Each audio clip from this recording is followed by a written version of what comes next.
अपने आज के वीडियो में हम पढ़ेंगे करवा चौथ व्रत कथा 3। एक ब्राह्मण परिवार में 7 बहुएं थीं।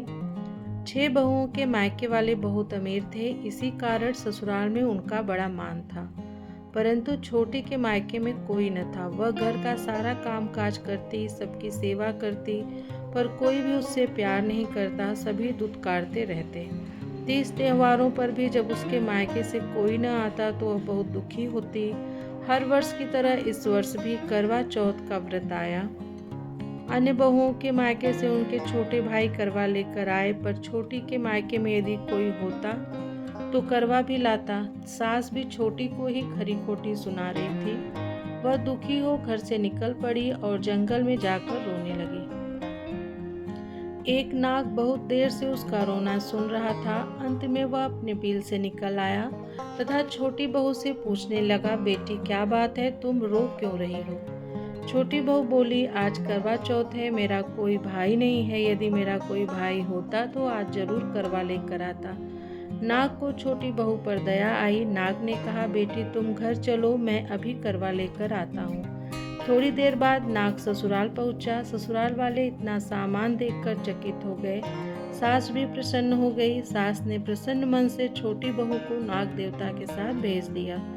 नाग देवता ने छोटी बहू को अपना सारा महल दिखाया और कहा, जितने दिन चाहो आराम से रहो, मन चाहा खाओ, मन चाहा पहनो, पर एक बात याद रखना, सामने रखी नाद कभी मत खोलना। छोटी बहू सारा समय महल में आराम से काटती, पर नाद के बारे में उसकी उत्सुकता बढ़ती जाती थी। एक दिन जब घर में कोई न था, उसने नाद को उठाकर देखा तो हजारों छोटे छोटे सांप के बच्चे इधर उधर रेंगने लगे।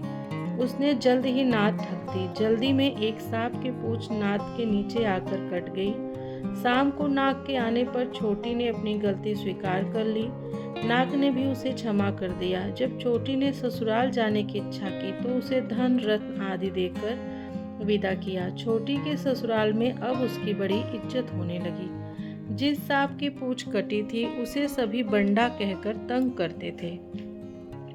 एक दिन उसने अपनी माँ से पूछा कि मेरी पूंछ कैसे कटी है। माँ ने कहा कि छोटी बहू के नाद उठाने और जल्दी में रखने में ही तुम्हारी पूंछ कटी है। तो वह बोला कि मैं छोटे से बदला लूँगा।